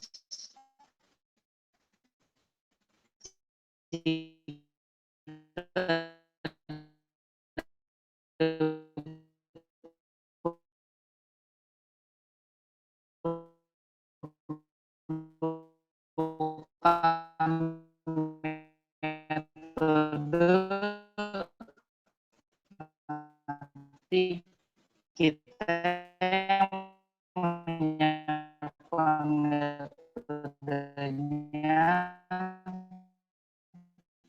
metode apa saja kita memenuhi pekerjaan di subkontraktorkan. Biasanya untuk pekerjaan di subkontraktorkan ini untuk pekerjaan spesialis, terkadang mereka membutuhkan untuk pekerjaan perusahaan yang memiliki pekerjaan spesialis pengecoran misalnya SP010.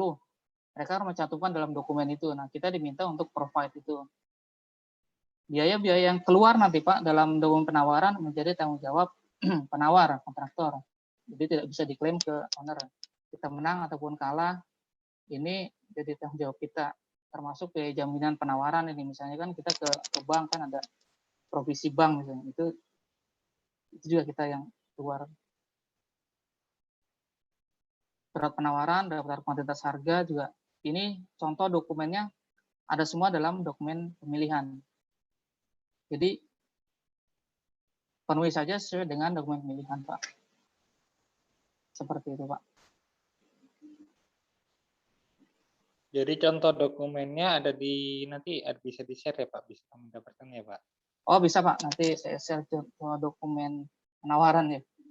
Tapi biasanya itu apa namanya privasi perusahaan ya Pak ya? Ya, contoh aja Pak, contoh misalnya titik-titik nggak apa-apa gitu. Bisa. Tapi formatnya nanti mengacu ke dokumen pemilihan ya Pak. Iya. Gitu.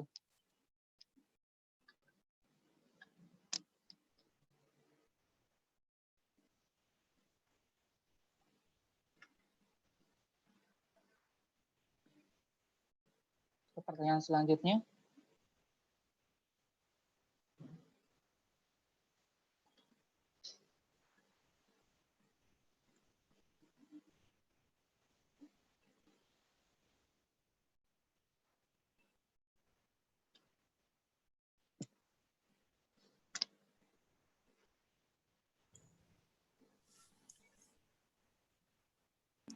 Cek.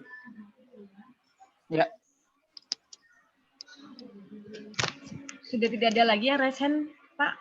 Atau masih ada waktu 5 menit lagi? Mau kita tutup atau coba jawab dari pertanyaan yang di Q&A?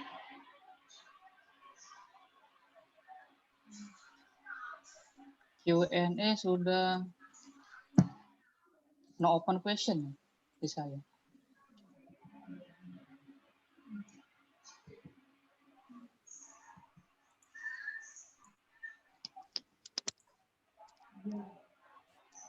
Halo. Saya mau bertanya nih Pak. Oh iya. Ini kan Bapak tadi kan membicarakan masalah tendering ya. Itu kan tahapan awal dari kontraktual. Nah, sekarang saya ingin tanya untuk pelaksanaan di ketika berjalan berarti kan ada adendum tuh Pak, ya kan? Iya. Nah, di adendum itu kan ada beberapa tipe, yaitu adendum karena perubahan waktu dan juga adendum karena perubahan volume ataupun harga. Nah, untuk setiap perubahan itu kan ada alasan-alasan kenapanya, Pak. Bisa nggak Bapak berikan tahapan-tahapan gimana, tahapan perubahan waktu itu seperti apa tahapannya, yang baik dan benar secara sebagai adcon, dan juga untuk CCO itu untuk perubahan biaya itu seperti apa gitu, yang baik dan benar secara adcon gitu. Baik, terima kasih. Terima kasih. Mohon maaf untuk presentasi saat ini kita batasi sampai dengan tahap kontrak saja ya Pak ya. Kalau nanti ke tahap pelaksanaan nanti bisa panjang lagi karena materi tersendiri nanti kan, apa penyebab CCO, apa penyebab adendum kan, nanti apa dampak dari adendum kan, terus dokumen pendukung adendum apa saja, nanti mungkin bisa dijadwalkan di webinar selanjutnya, mungkin diusulkan oleh dengan. Oh gitu. Iya. Soalnya kalau sekarang bisa panjang lagi. Soalnya yang sekarang lagi dihadapi kebanyakan orang kias itu yang di tahap pelaksanaan, Mbak. Kalau tendering ini menurut saya sih kebanyakan orang-orang legal kebanyakan yang ini. Adcon juga paling beberapa nggak terlalu banyak andil. Gitu. Paling estimasi akhir kias itu kan yang buat penawaran harganya itu kan. Seharusnya sih seharusnya sebenarnya kontrak ini orang sipil yang megang, bukan orang hukum bahasanya ya. Karena bahasa hukum dengan bahasa teknik sipil itu berbeda kan. Kalau kita sebut aja apa namanya AMP kan, Asphalt Mixing Plan. Coba kalau diterjemahkan secara tekstual kan artinya bakalan berbeda. Plan sendiri adalah jadi tanaman kan, padahal itu adalah alat yang kita gunakan misalnya. Atau tunneling, boring misalnya kan. Nanti kalau diterjemahkan secara bahasa Indonesia dari Inggris Indonesia akan berbeda. Jadi alangkah lebih baiknya kita sih harus belajar kontrak juga. Ya, emang secara basic seorang teknik itu kan orang yang rada berat ya untuk baca dokumen lelang, baca kontrak tuh rasanya ngantuk banget kan. Tapi ya mau bagaimana, di situ adalah peluang kita untuk nanti sukses dalam proyek kan. Kegiatan apa saja yang bisa mencederai kontrak kan, atau nanti non NCR ya kan, non conformity. Kemudian apa saja yang menimbulkan adendum kan. Terus biaya apa saja yang bisa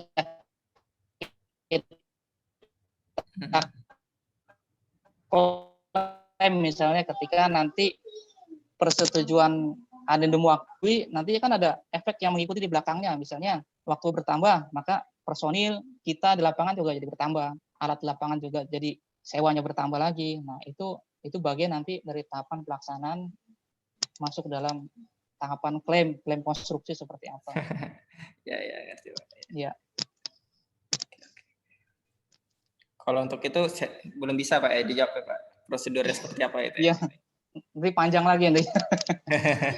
Padahal itu yang paling seru sebenarnya Pak. Iya. Bisa diajukan ntar ke Pak Raden Wisnu ya. Pak, kasih. Ya, sama-sama. Nanya lagi bisa Pak? Boleh Pak Doni. Untuk perusahaan baru nih Pak, ada spesial nggak Pak kalau untuk ngikutin tender Pak? Atau kemungkinan menangnya gitu Pak dari perusahaan-perusahaan lain yang sudah senior Pak?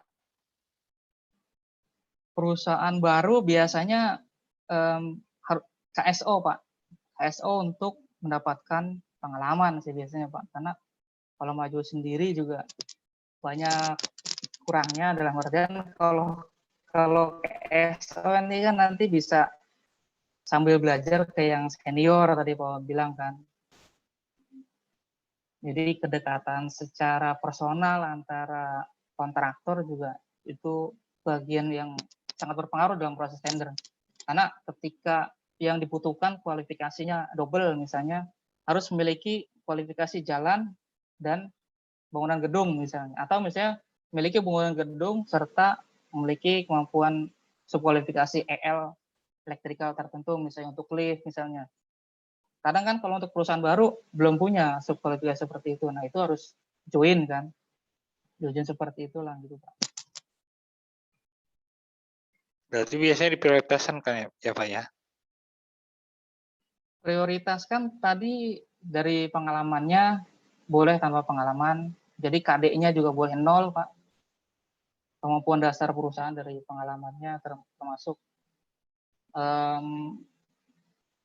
dalam dokumen tadi disebutkan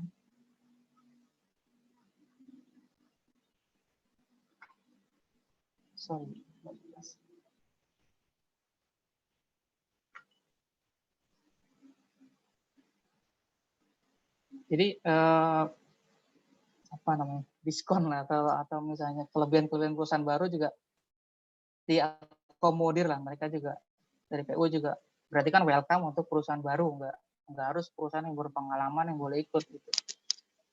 Seperti itu, kayak termasuk SKP kan, SKN-nya juga nanti bisa dipelajari lagi Pak di dokumen pemilihannya nanti.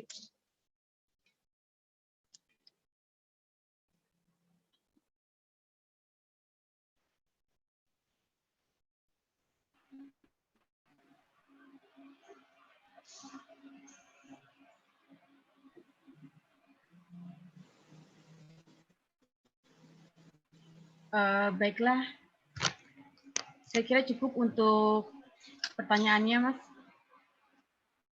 Oke, baik Mbak Irin. Seandainya ada pertanyaan yang belum terjawab, bisa nanti menyusul di dalam grup WA. Alhamdulillah, sudah pukul 9.33 malam ini, kita akhiri saja virtual workshop malam ini. Semoga kita semuanya bisa tetap semangat untuk melanjutkan di hari ketiga besok.